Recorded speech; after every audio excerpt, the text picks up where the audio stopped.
Cataract classic రెటినాలకు world class treatment ఇప్పుడు మన బీరంగూడలో అమెరికన్ లేజర్ ఐ హాస్పిటల్స్. ఇన్ని చిక్కుల్లో ఉన్నాడు.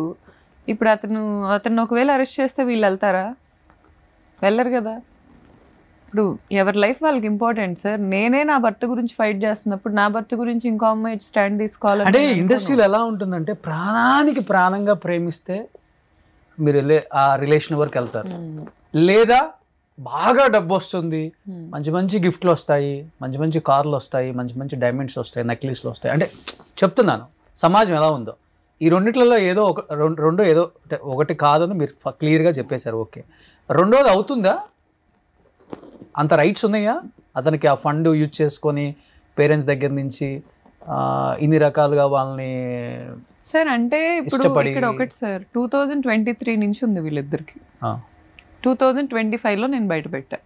అంటే ఒక్క అమ్మాయి కదా నేను చెప్తున్నాను, చాలా అమ్మాయిలతో. మిగిలిన అమ్మాయిలకి మరి వాళ్ళ ఫాదరే ఇస్తున్నారు కదా ఇన్కమ్, ఆయనే చెప్పుకుంటున్నారు కదా. ఇప్పుడు మా బ్రాంచెస్ నుంచి కూడా అతనికి ఏం తక్కువ రావు. ఈ రోజు కాకాని బాబు గారు వచ్చి కూర్చొని జిస్మత్తే ఉంది టిష్యూ అంటే కుదరదు. నాకు డాక్యుమెంటేషన్ ఉంది, నాకు లీగాలిటీ ఉంది. నేను వచ్చి మీ బిజినెస్లు క్వశ్చన్ చేసేదాకా చేయొద్దు, నాకు అనవసరం. నా రెస్టారెంట్లో ఏం నడుపుతున్నారో వచ్చి నన్ను అడగండి, నేను చెప్తా. ఆయన వచ్చి అడగాలంటే నా రెస్టారెంట్కి వచ్చి అడగమనండి, నేను చూపిస్తా. మీరు డైరెక్ట్ ఫేస్ చేయడానికి రెడీగా ఉన్నారు. సార్ అసలు business is secondary to me. Okay, primary thing is personal life. అమ్మాయిల జీవితం. ఈ అమ్మాయిల లిస్ట్ లో నెంబర్ 1 పేరు నాది. ఓకే, రితు చౌదరి ఇప్పుడు 8th నెంబర్ 9th నెంబర్లోనే ఉంది. మధ్యలో గౌతమ్ వాళ్ళ వైఫ్ వచ్చింది. వాళ్ళు ఎంత గోత్రయ్యారు మీకు తెలుసా? వాళ్ళ అమ్మా నాన్నకి నేను అంటే చిరాకే, నేను రిజెక్ట్ చేయను. వాళ్ళ ఊర్లో ఒక చిన్న పల్లెటూరు. ఆ అమ్మాయిది నేను ఓపెన్ గా మీడియాలో వదిలే ఫోటో, వాళ్ళ చాట్స్ వదిలే. వాళ్ళ అమ్మా నాన్న ఎంత గోత్రం అయి ఉంటారు ఆ అమ్మాయిని కన్నందుకు? ఒకసారి ఆలోచించండి. ఆ అమ్మాయి అయితే మహేష్తో ఉండే ముందు వాళ్ళ అమ్మకైతే ఫోన్ చేసి అమ్మ నేను ఉండనా అని అడగదు. కానీ ఎండ్ ఆఫ్ ద డే అమ్మ నన్ను కాపాడని అడిగింది. రెస్పాన్సిబిలిటీ అయితే తీసుకోవాలి మదర్ అండ్ ఫాదర్. వాళ్ళు తీసుకున్నారు, ఆ అమ్మాయిని ప్రొటెక్ట్ చేసుకుంటున్నారు స్టిల్. కానీ ఎంత గోత్రం అయి ఉంటారు? మధ్యలో కిరాక్ సీత పేరు ఎందుకు వచ్చింది సార్? కిరాక్ సీతకి ఇతనికి ఎఫ్ఐఆర్ ఉందని నాకైతే డౌట్ లేదు, నాకు ఎలాంటి అజంప్షన్ లేదు. కాకపోతే నేను గౌల్దొడ్డి బ్రాంచ్ మాది ఓపెనింగ్ చేసుకుంటుంటే క్రికెటర్ని వెతుకుతున్నా నేను. ఆ క్రమంలో నేను నితీష్ రెడ్డి గారితోనూ వాళ్ళ అసోసియేట్స్ తో మాట్లాడటం జరిగింది.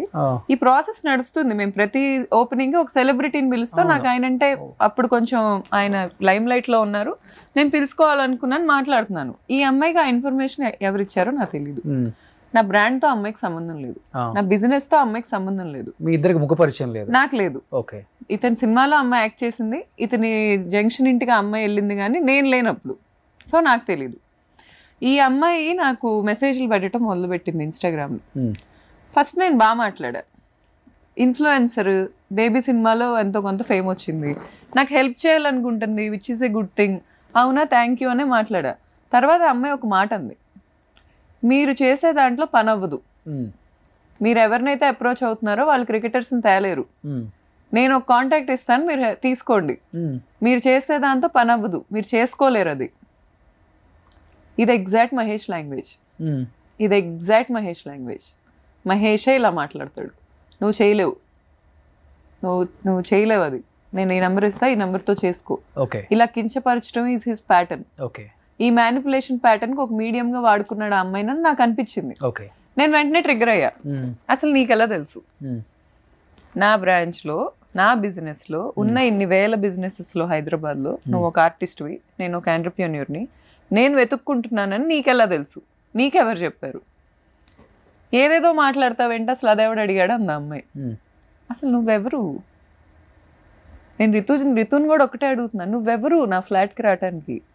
నువ్వు నీ ఇంటికి మహేష్ని పిలవలా, రెంటల్ అగ్రిమెంట్ నా పేరు మీద ఉన్న ఇంటికి నువ్వు వచ్చావు, నా పేరు మీద ఉన్న బిజినెస్ లో సీత నువ్వు ఇన్వాల్వ్ అయి మాట్లాడుతున్నావు.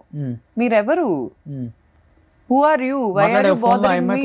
సీతతో లేదు సార్, మెసేజెస్ లోనే డబ్బ తిట్టేసింది, బ్లాక్ చేసింది నన్ను. అవునా? నేను అనుకున్నా అసలు ఏంది ఇంత రౌడీజం చేస్తుంది అమ్మాయి ఇంత ఓపెన్ గా. అసలు నేను అమ్మాయి ఫస్ట్ మీడియాకి పోవడానికి కారణం కూడా అండి గిస్మత్ గురించి ఇంటర్వ్యూ ఇచ్చాను ఐ డ్రీమ్ లో. ఇస్తే దానికి ఫోన్ చేపించాడు ఈ అబ్బాయి, ఎవరు రవివర్మ. ఇతను తెరచాటుగా చాలానే చేస్తాడు సార్. బిడ్డని పేరెంటల్ రైట్స్, నేను ఒక LLB స్టూడెంట్గా ఎవరి పేరెంటల్ రైట్స్ ఎవరు తీసేసుకోలేరు. బిడ్డని చూపించకుండా ఉండటానికి కొన్ని కారణాలు ఉన్నాయి. అవి ఏంటంటే, ఫస్ట్ నన్ను చంపుతా అన్నాడు. బిడ్డను చూడటానికి వచ్చి నన్ను ఏమన్నా చేస్తే ఇప్పుడు ఈ సో కాల్డ్ బాధపడుతున్న వాళ్ళందరూ ఏమన్నా మా మమ్మీ డాడీని చూసుకుంటారా, లేకపోతే నా బిడ్డను చూసుకుంటారా? నేనే చూసుకోవాలిగా. End of the day paper మీద పెట్టమనండి. నిన్న చెప్తున్నాడు కదా, నేను గౌతమికి ఎలాంటి ఫిజికల్ హార్మ్ కాజ్ చేయను అని నిన్న చెప్పింది పేపర్ మీద పెట్టమనండి. అతను వచ్చినప్పుడు అతనికి ప్రెమిసెస్ లో నాకు సార్ నేను చంపేస్తా అని నాకు చెప్పాడు సార్. మీ మామ లేకపోతే మామ కాదు, మహేష్ చెప్పాడు. అంటే ఎలా తాగే లేకపోతే తాగేం కాదు, నువ్వు నేను చేసే బయటికి చెప్తే నేను చంపేస్తా, నేను బయట ఇమేజ్ నాకు చాలా ఇంపార్టెంట్, నేను చేసే బయటికి రాని నేనేం చేయాలో అది చేస్తా. ఇంత జరుగుతుంది కదా, మరి తర్వాత ఎప్పుడు మరి కాంటాక్ట్ అయ్యా మరి ఇబ్బంది సార్? ఇప్పుడు అతనిలో ఇద్దరు ఉంటారు, నేను చెప్తున్నా కదండి సార్. వాళ్ళ ఫాదర్ లో ఓన్లీ ఈగోయిస్ట్ ఉంటారు, వాళ్ళ ఫాదర్ లో ఓన్లీ క్రూయల్ యాంగిల్. ఆగస్ట్ 8 లోపు నేను సెటిల్ చేసుకుంటా అని చెప్పాడు.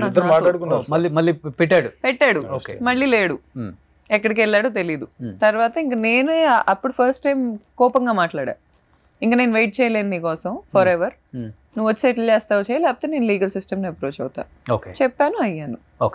అండ్ మోర్ ఓవర్ సార్, వాళ్ళు క్రూయల్గా నన్ను ఏదో ఇంత పెద్ద సిటీలో నా బిజినెస్ లాక్కోవాలని ట్రై చేస్తున్నారు కాబట్టి, ఒక బిజినెస్ పార్ట్నర్ గాను నేను బయటకు వచ్చి మాట్లాడుతున్నాను, ఒక వైఫ్గా నేను యాలిమోని అడగకపోయినా అడిగాను అనే ముద్ర వేస్తున్నారు. అసలు యాలిమోని అడగటం అనేది అంత తప్పు అయితే లీగల్ సిస్టంలో ఉండదు ఫస్ట్ ఆఫ్ ఆల్.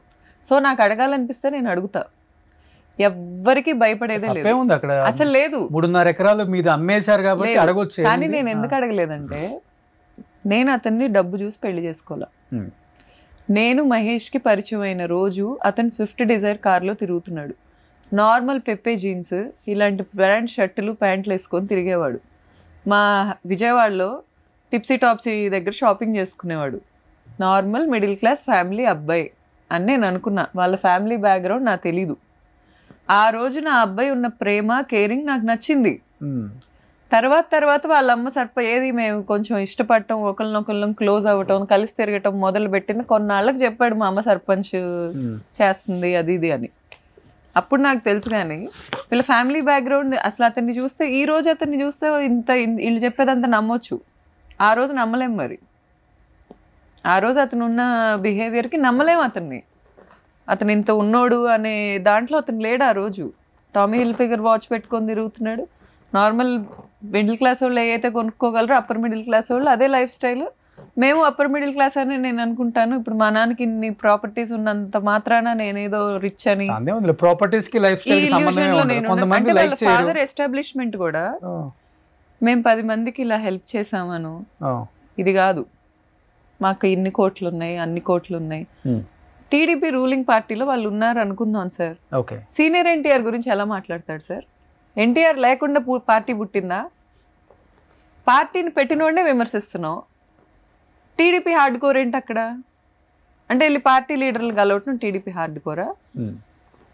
నేను ఒక పార్టీని ఆదరిస్తే అది పెట్టినోడు నాకు దేవుడితో సమానం. ఇప్పుడు లోకల్ నాయకులు మీరు అన్నారు ర్యాండమ్ గా మాకు ఆయనకి ఇద్దరికి బాగా తెలిసిన వాళ్ళే ఎమ్మెల్యేలు కావచ్చు, ఎందుకంటే అదే నియోజకవర్గం అందరి దగ్గరలో కాబట్టి వాళ్ళు పిలిచి మాట్లాడటం కానీ లేకపోతే ఫోన్లు చేసి చెప్పడం కానీ, ఎందుకంటే ఇంత రొచ్చు చేసుకుంటున్నారు మీడియాకి వెళ్ళి, పరువు పోతుంది.